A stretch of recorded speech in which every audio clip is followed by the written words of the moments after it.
exactement, on avait un plan de jeu. On voulait les limiter en dessous de 70 points. Je pense que le contrat a été plus ou moins rempli à un point près. Donc c'est clair que cette victoire, elle tombe vraiment très bien. Et vu qu'on sait qu'on a eu un trou de 3 semaines sans jouer, donc je pense qu'elle tombe vraiment bien. J'espère qu'avec l'arrivée de Marcus, je pense qu'il va beaucoup nous apporter et je pense que c'est clair qu'il y a des moments, moi je suis conscient que je ne peux pas jouer 40 minutes ou 35, après de toutes les façons il n'y a aucun joueur qui peut jouer 35 minutes en étant constant. Donc je pense qu'il va beaucoup apporter et qu'après j'espère que ça va être, on va dire, il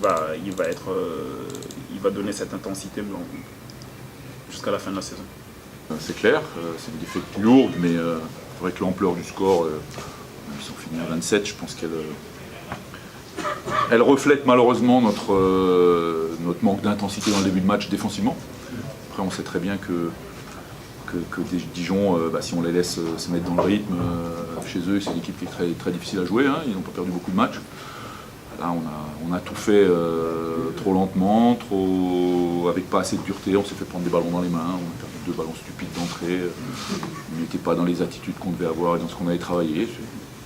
Et donc derrière, c'est évident qu'à 25-2, c'est quand même compliqué d'avoir la prétention de revenir. Malgré ça, on revient dans le 3e quart-temps. Et puis après, on manque un peu de lucidité au moment où on revient à 5 points. On n'arrive pas à maintenir cet écart et voilà, donc puis après on a lâché. C'est clair que ce soir Dijon était plus fort que nous. Maintenant je suis pas satisfait du tout de la dureté qui est mise défensivement par certains, je dirais, mais quasiment par tout le monde, sauf que c'est jamais tout le monde en même temps. Donc c'est un peu un problème pour jouer ce genre de match. Tout ça, elles sont compliquées depuis le mois d'août. Hein. Moi, il n'y avait pas, au départ, personne ne nous voyait gagner un match. Puis effectivement, on a fait un bon début de saison.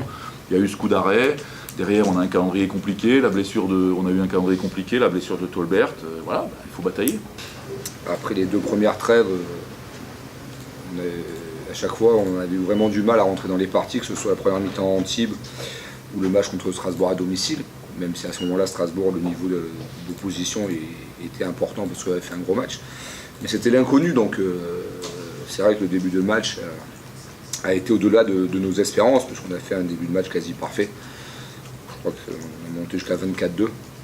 Donc c'est clair qu'on ne pouvait pas rêver mieux. Il y avait du rythme, il y avait de l'application en défense, il y avait des sorties de balles rapides, du jeu de contre-attaque, donc de l'adresse. Donc c'était tout ce qu'on souhaiterait avoir tout le temps, et ça s'est passé durant ce premier quart-temps pendant 7-8 minutes.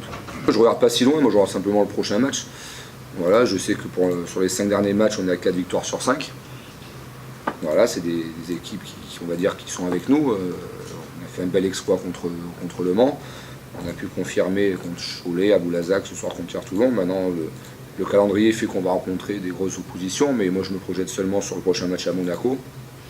Voilà, on y va y aller sans pression. On sait que Monaco est une grosse écurie. Voilà, mais bon, on verra. C'est un bon test pour savoir si nous on a progressé par rapport à la première partie de saison. Ou face à ces équipes-là, je me rappelle, soit Strasbourg ou Monaco, on n'a pas existé. Il faut être lucide. On a vu vraiment le niveau d'écart. Donc on va voir ce qu'on est capable de faire là-bas. Pour l'instant, je pense que cette année, ça ne suffira pas. Voilà, donc on n'est pas encore assuré d'être. Tu parles de maintien, on n'est pas encore assuré d'y être, même si on a fait un gros pas ce soir. Voilà, mais il faut prendre les matchs les uns après les autres, et puis on verra en fin de saison. Voilà, dans le championnat, il y a toujours des séries. Voilà, des fois on joue des équipes qui sont en autre partie de tableau, des fois on rencontre 3-4 écuries qui sont dans le top 8. Donc voilà, il faut travailler, et puis ne pas se résigner, jouer match par match, et puis voir ce qu'on peut faire. Ouais, on a vu déjà ses qualités de rebond, hein, 35 rebonds en 13 minutes.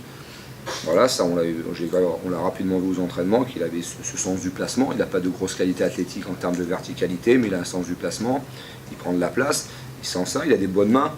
Voilà, il voit bien le jeu, donc voilà. Après, il faut qu'il s'intègre encore, parce qu'on n'a pas vu toutes les formes offensives. Défensivement, on a vu les principes, mais Il faut qu'il fasse encore des efforts pour être vraiment dans ce que je souhaite, et je pense qu'il peut le faire, parce s'il a cette volonté. Voilà, donc non, tout le monde est à féliciter ce soir, parce que Rachid n'a fait un excellent match, je trouve, parce qu'il a très bien défendu sur Coetz. Il n'a pas forcé, il finit avec 7 passes. Il a joué pour les autres. Ça montre qu'il devient mature, ça montre qu'il y a une progression.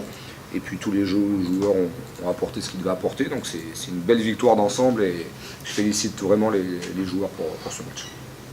Non, Abdou, il a fait 2-3 matchs de Cholet, Boulazac, celui-là, qu'il est bien. Il a encore des petites fautes d'inattention, mais voilà, moi depuis le début, je beaucoup parlé pour qu'il soit vraiment en confiance, qu'il se libère. On sait que des fois il a un petit décalage mental et psychologique, mais voilà, je pense que ça va dans le bon sens, et j'espère que ce qu'il produit va lui donner encore plus confiance. Il sait ce que j'attends de lui. Voilà, moi je l'encourage, je l'accompagne vraiment tout le temps, je suis derrière lui, parce qu'on a besoin d'Abdou comme on a besoin de tout le monde, et quand il nous apporte ça derrière Ryan, c'est bénéfique pour l'équipe.